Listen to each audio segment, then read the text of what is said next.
अगर आपको ये कहा जाए कि दूध पीने से हड्डियां मजबूत नहीं होती है तो आपको अजीब सा लगेगा, जबकि हम ये बचपन से सुनते आ रहे हैं कि दूध पीने से हड्डियां मजबूत होती है। ऐसा क्यों है? लेकिन आपने नोटिस किया होगा कि कुछ लोग लगातार दूध पीते रहते हैं फिर भी उनकी हड्डियों में दर्द रहता है, उनकी इम्यूनिटी कमजोर रहती है। तो ऐसा क्यों हो रहा है? आप ये जानते ऐसा क्यों है?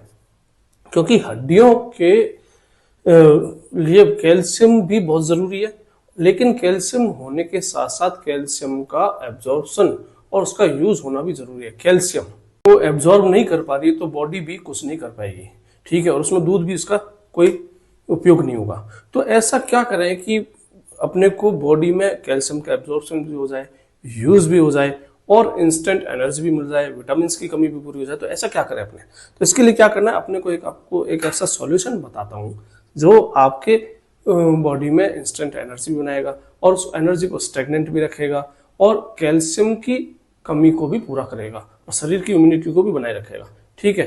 तो इसके लिए क्या करना है अपने को, इस नुस्खे में आपको जो मैं पूरा बता रहा हूँ, इस नुस्खे में आपको मिलेगा कैल्शियम, मैग्नीशियम, फास्फोरस और प्रोटीन, जो कि बोन्स को कैल्शियम अब्जॉर्प्शन में अच्छे से हेल्प करता है, साथ ही इस बॉडी को मजबूत बनाता है। साथ ही साथ इसमें नेचुरल शुगर्स भी मिली होती है जो बॉडी को इंस्टेंट एनर्जी देती है और साथ ही साथ एनर्जी को लंबे टाइम तक बॉडी में बनाए रखती है, ठीक है। और इस नुस्खे में उपस्थित विटामिन ई और जिंक जो है वो आपकी बॉडी को इम्यूनिटी को जबरदस्त बढ़ा देती है। इस नुस्खे की विशेषता क्या है? इसमें कोई भी साइड इफेक्ट नहीं है।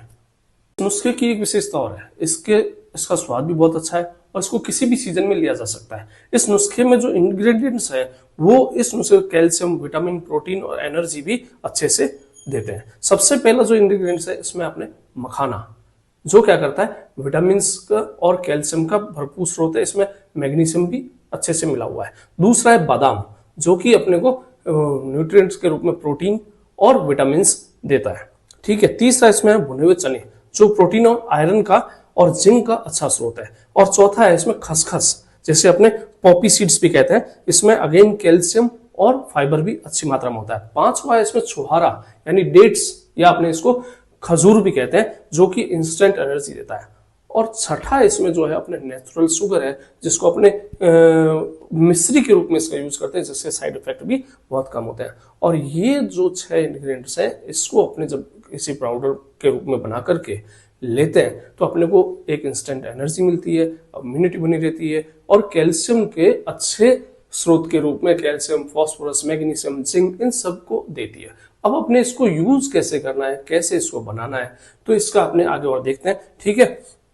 आइए अब जानते हैं इस पाउडर को बनाना कैसे है और किस तरह से इसका उपयोग करना है। इसके लिए अपने क्या करना है, 60 ग्राम मखाना, 100 ग्राम बादाम और 100 ग्राम भुने हुए चने, 15 छुहारे और उसके अलावा अपने को लेना है इसमें 2 चम्मच खसखस के, ठीक है। छुहारे को छोड़ करके सभी चीजों को अपने इसको उस पे तवे पर भून लेते हैं। इसके बाद इस सभी चीजों को ठंडा होने के रख लेते हैं।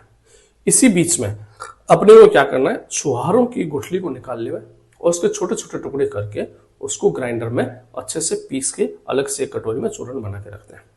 अब क्या करना है, जो पहले जो अपने चना है, मखाना है, इन सबको जो अपने सेक करके रखा है उनको भी ग्राइंडर में मिला करके उसका चूर्ण बना लें और उसको भी एक अलग प्याले में रख लें, ठीक है। इसके बाद में अपने क्या करना है, स्वाद के अनुसार मिश्री पीसनी है, मिश्री को ग्राइंडर में पीस लें और उसको भी एक पाउडर के रूप में बना करके रख लें।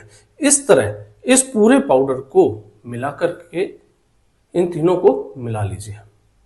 अब ये न्यूट्रिशन वाला पाउडर जो है, इन तीनों चीजों को मिलाने पर एक अच्छा पाउडर आपका तैयार हो गया है। इस पाउडर को अपने क्या करना है, एक कंटेनर में जो कि एयर टाइट हो उसमें डाल करके रख देना है। यदि ये कंटेनर कांच का होता है तो बहुत ही बढ़िया है, नहीं तो आप इसको स्टोर करके किसी शुष्क स्थान पर या ऐसी जगह रखें जहां पर सीलन बिल्कुल न हो, ठीक है। इस पाउडर का उपयोग आप 2 से 3 हफ्ते तक कर सकते हैं। 2 से 3 हफ्ते तक ये खराब नहीं होगा, ठीक है। अब इसको लेना कैसे है, इसको लेने के लिए आपको क्या करना है, या तो आप इसको हल्का गर्म दूध हो उसमें 1 से 2 चम्मच मिला करके ले सकते हैं, या इसको ओट्स में डालकर ले सकते हैं, या इसको दलिए में डाल करके दिन में 1 बार ले सकते हैं। अब बात यह है कि किनको कैसे लेना है, इसमें इस बात का विशेष ध्यान रखना है, जो एल्डरली पेशेंट है या एडल्ट्स है उनको 1 से 2 चम्मच डेली दिन में एक बार लेना है। और जो छोटे बच्चे हैं उनको आप 1 चम्मच या आधा चम्मच उनकी एज और वेट के अनुसार उनको दे सकते हैं। इसमें इन चीज़ों का विशेष ध्यान रखना है कि ये पाउडर जो है एक तो 3 साल से छोटे बच्चे को न दें और दूसरा जो प्रेग्नेंट लेडीज है उनको भी न दें। इसके अलावा एक चीज़ और ध्यान रखें कि ये पाउडर उनको भी न दें जिनको क्रॉनिक कोई बीमारी है, जैसे शुगर है उनको भी किसी डॉक्टरी सलाह के आधार पर दें।